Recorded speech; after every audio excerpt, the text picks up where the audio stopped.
Sa video ito, ituturo ko sa inyo kung paano maging smart TV yung mga TV ninyo na mga luma na. Kagaya nga sa likod ko, lumang TV yan. Hindi yan smart TV pero naging smart TV yan sa pamamagitan ng in-order natin sa online.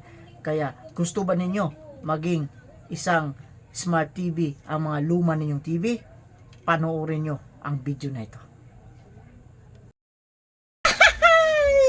Dumating na naman yung ating isang in-order. Panoorin ninyo mamaya kasi ang ating ordinaryong TV gagawin nating smart TV. Ang galing naman! Kung kayo may TV kayo na mga ordinary TV lang, gagawin natin smart TV. Weh! Hindi nga! Ito ang kailangan ninyo kasi para doon makapag-YouTube na kayo. So, tignan natin.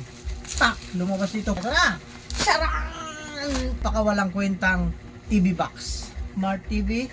Buksan natin kung talagang totoo ito. MX Pro. Ito na.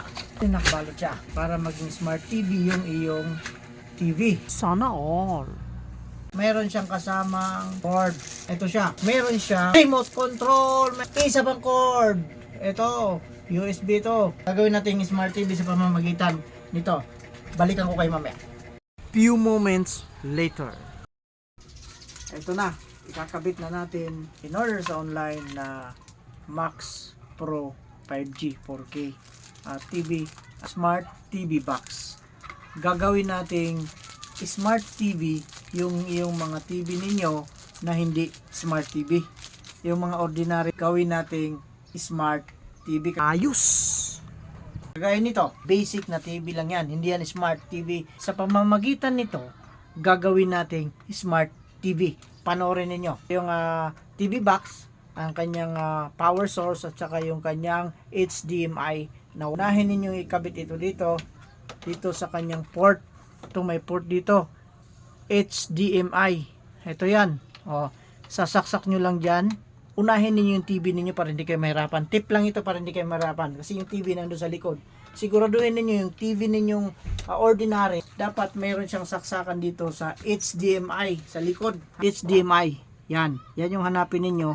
Dito nyo sasaksak yan para maging smart TV yung inyong. Subukan natin. Masaksak na natin yan dyan. Of course, isasaksak natin yung TV box.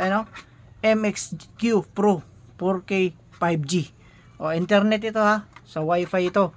Dito siya isasaksak. Ito, HDMI din. Diyan natin sasaksak ito. Ngayon, ito na yung source na. Yung power supply niya. Bilog dito. Dito sa right side. Ayan bilog ito. Ito sasaksak natin dyan. Para gumana yung basic na TV magiging smart TV. Remote gagamitin natin dito. Ngayon, sasaksak na natin yung TV muna unahin natin. Isaksak natin dito. Ito, may power na. So, i-open natin. Hintayin natin ma-open. Nakasaksak na. Dapat iilaw ito, kulay blue. Ay na, papangsyon na siya. Bukan na natin kung gagana yung sinasabi nating basic na TV, gagawin nating smart TV sa pamamagitan ng ating TV box. Subukan na natin. Punta tayo sa apps nito. Nandito YouTube. Para makita natin kung talagang lumabas na yung YouTube. Ito na, lumabas na. YouTube. Ayan na, nakakonect na. So magse-search tayo. Punta kayo sa home. Tapos pindutin nyo yung search. Hanapin natin yung ating dito, YouTube. Ito na. Paki-subscribe na rin ako. Ayun na, yung mga video natin lumabas na. So click natin yung waterfalls. Ito, lapit natin sa camera. Ayun na, ayun na. Bitin ba kayo sa Mantayupan Falls? Mantayupan Falls. Okay na. Paki-share, paki-follow, at syempre, paki-subscribe yung aking YouTube channel. Please, sundan lang yung step by step